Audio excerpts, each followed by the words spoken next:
Hi everyone, welcome back to Bad Weather Barbecue. I'm Johnny, and today we're cooking pork ribs.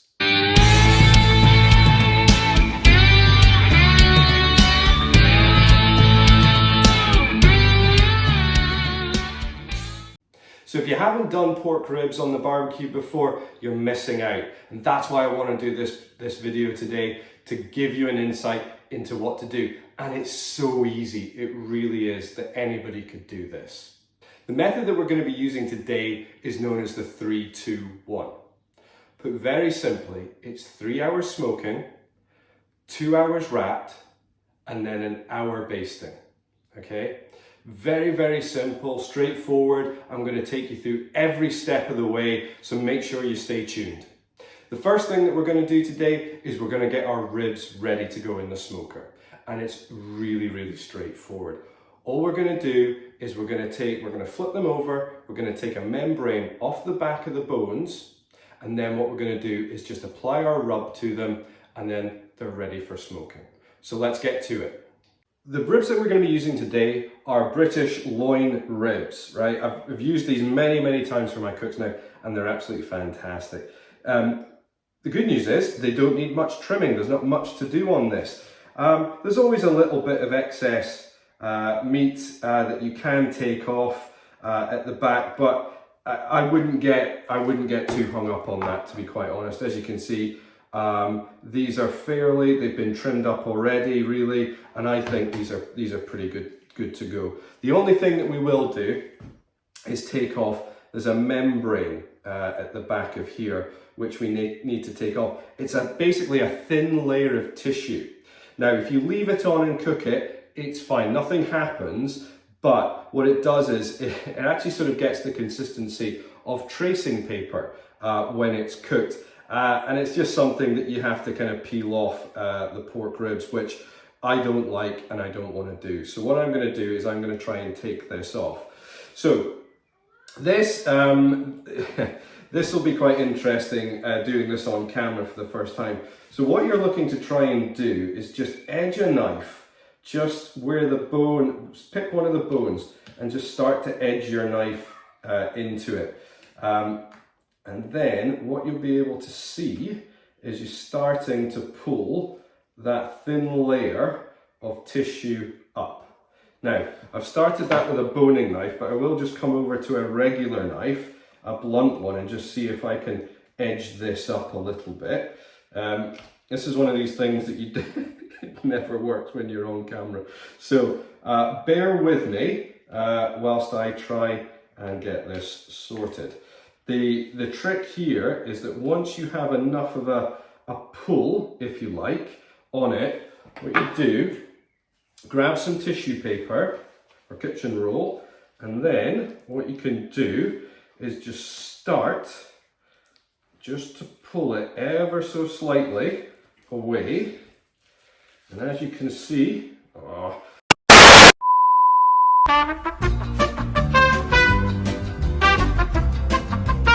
okay, so after a little bit of fighting with the ribs, that's what it should look like afterwards. I have cleaned this bone out here just to get that initial pull, if you like, and now the membrane has completely come off.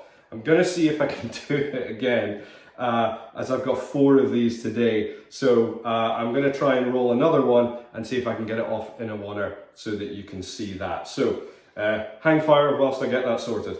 I've got another rack of ribs. I've managed to get the membrane freed from the bone. So what we're going to do now is we're just going to see if I can get this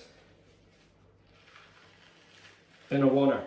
Hallelujah, hallelujah, hallelujah, hallelujah. And that's how it should look. That's all of our membranes off the back of the ribs, and we're ready to put the rubs on now. So I'm going to be using a couple of rubs, and I'm going to be doing a video specifically on rubs over the coming weeks and months. But what I'm going to do today is I'm going to do what I normally do, which is use 2 rubs. What I've got is, I guess, what I call a base level rub. So it's a paprika based rub. I'm going to walk through this, as I say, at a later date, but this is just a great sort of base coat to get onto the ribs. I'm then going to be using Meat Church's Holy Voodoo. So again, a paprika based rub, but it's got a little bit of a kick to it, which we absolutely love here. So I'm going to be using those. So let's get on. Let's get our base coat on first. So it is simply a case of just getting the rub on. Now, key thing here is we're going to be doing front and back. Now, as the name suggests, it's a rub. Okay, the big mistake that you can make is to actually rub it. You don't. All you do is just give it a little pat. Then turn her over, and then what we'll do is we'll just hit her on the other side as well. A nice kind of liberal spread of it.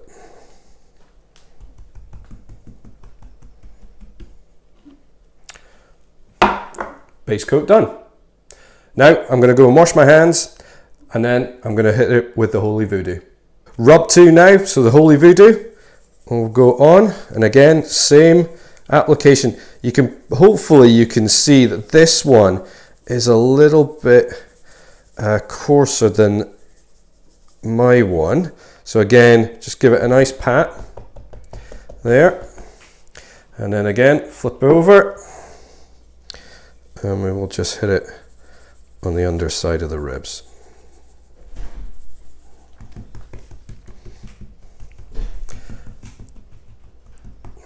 And that is how you put rub onto ribs. Today we're going to be using the Oklahoma Joe's Highland offset smoker to do the ribs. I just wanted to give you a brief look at just what the setup looks like and some of the key things you should watch out for. Today I'm going to be using a mixture of briquettes and also British cherry wood for the smoke. We're going to have a little look at the firebox here to show you what kind of conditions you're looking for so that you get the right type of smoke to roll through your cook. Okay, so here's the firebox. So what we're looking for is exactly what you see. I've got a bed of briquettes at the bottom and followed by 2 chunks of the cherry wood on top. What you're looking for initially is to make sure that those chunks of cherry wood, or any type of wood, whatever you're using, have lit and are on fire. What you're not looking for is for the sort of smouldering. The white smoke that you get from the smouldering is not what we're looking for. That white kind of cloudy type smoke. What we need is a very sort of almost bluish transparent type smoke, which is exactly what you get when you see wood on fire like you see here just now. What I've also got, as you'll see in the firebox there, are additional pieces of cherry wood. What I'm doing with them is I'm warming them up. That's the key to ensuring that when you need to add a new piece of wood on to keep the smoke consistent, the wood needs to be warm. That way it will ignite instantly and therefore continue to give you that type of smoke that you're looking for. Our Oklahoma Joe is up to temperature now, so it's time to get the ribs on. Before I do, I just quickly wanted to point out one thing. You'll see on the top of the Oklahoma Joe we've got a temperature probe up here, which at the moment is sitting at the 110. That's exactly where we need it. It's low and slow, which is how we're cooking these ribs today, is always done between 110 Celsius to 125 Celsius. To help matters though, you'll notice that this is it's quite highly placed on the Oklahoma Joe, so that's measuring the temperature up there. What we really need to try and do is understand what's happening with the temperature on the cooking grate itself. So what I've got today is I've got an electronic ambient probe, which you can see, hopefully see here. I'll get a photo of it so you can see it properly. That's going to help me understand what's the temperature along the bottom of the grill grates.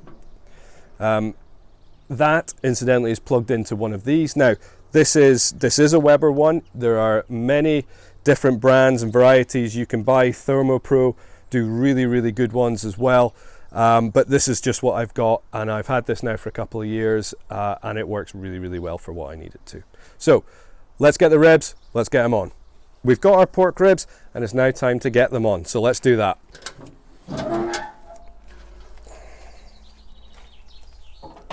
So just a nice even spread throughout the cook chamber. Done. Okay, one thing you will notice is I do have an aluminium foil tray here. That's a water pan. So what we're trying to do is keep as much moisture in the cook chamber as possible. Because we're doing pork today, I've actually got apple juice in there, which will help just add an extra little bit of a flavour profile to the meat. So what we're going to do now is we're going to leave them for about an hour. We'll let the smoke start to penetrate into the ribs. We'll let the rub really kind of get into the pork as well. So let's come back in an hour's time. So it's just been about over an hour now, so it's time to have a little look at the ribs and see how they're doing. Before I do, just a quick couple of things I wanted to mention. So one is we're going to be giving them a bit of a spritz. So a spritz, certainly that we're using today, is a mixture of half apple cider vinegar and then half apple juice. The other quick thing that I always wanted to mention is that when you're doing this type of cook, I mentioned before about having the ambient probe set up for it.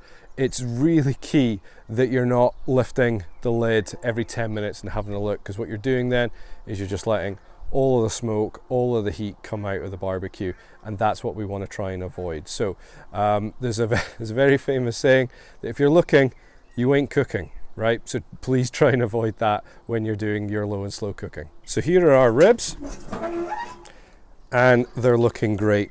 You can see that the rub has now really started to stick to the pork. So what we're going to do is we're just going to give them a good spritz, just with the apple cider mix that we've created. So just get that on. This sprayer is not the best, so bear with me.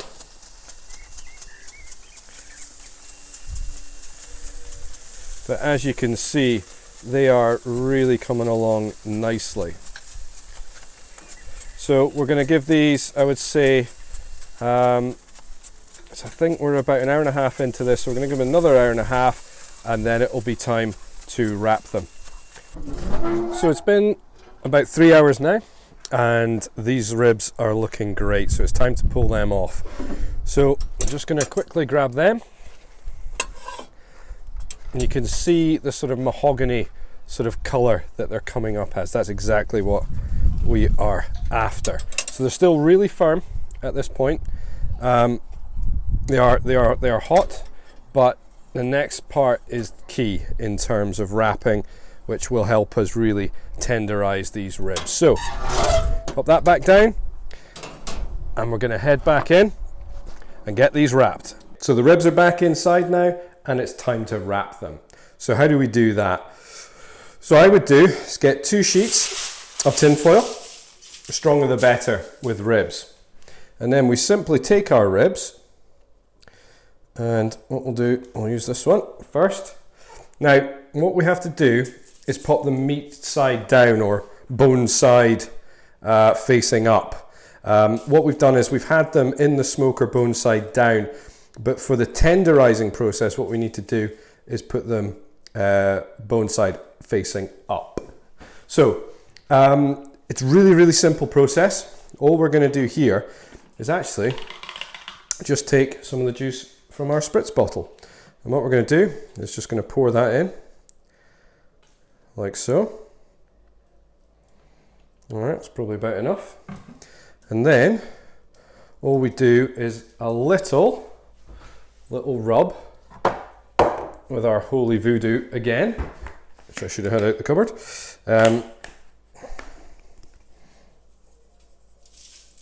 Just there. Don't need much. And then it's time to wrap. So, easiest way is just try and bring it together without obviously all the juice falling out. Like so. There.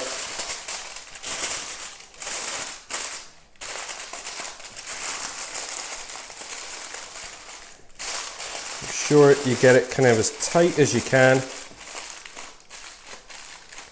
And that is how you wrap ribs. We're back outside now, and it's time to get them back on the grill. So, as I was saying, bone side up this time.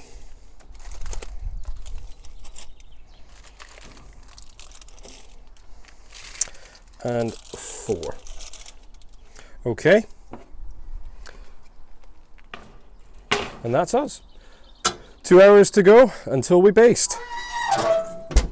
We're about 5 hours now into this cook, and it's almost time to take the ribs out of the smoker, unwrap them, and then start to baste them. Before I do that though, I just wanted to do a quick segment just on what I'm going to be using to baste them tonight.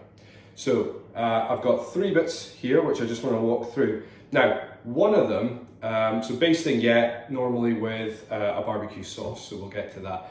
But actually, my good lady is a massive fan of dry ribs. So we went to Memphis back in 2013 on our honeymoon and went to Charlie Rendezvous there, and they specialize in dry ribs. So that's something that she's brought back and she continues with to this day. So in that sort of spirit, we're going to be using an Angus and Oink, Scottish-based rub producer. So we're going to be using sweet bones and butts on the good lady's ribs tonight. On the kids, I'm going to be using Sweet Baby Ray's Honey Barbecue. It's a fantastic, this is kind of our go-to barbecue sauce, everyday barbecue sauce. And on mine, what we're going to be using is a Traeger barbecue sauce. Now this is an apricot barbecue sauce, and I absolutely love this. This is, it's not sweet at all. It's not as sweet as the Sweet Baby Ray's, and I love it. So I'll be having that on mine. So here are our finished ribs. Really pleased with them. What we're going to do now is we are going to cut into the dry ribs. I do have permission from the good lady to do this. So let's see what we can do here. Getting into these. If I can find out where I'm going. There. Okay. So that's exactly what we're after. Okay, what we'll do is just take another one here. Okay, so this is what we're after. What we're looking for is the meat to still be sticking to the bone. We're not looking for fall off the bone.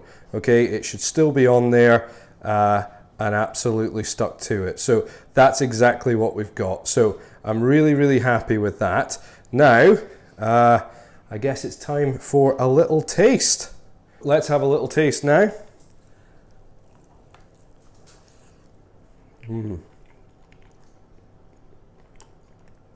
Really juicy.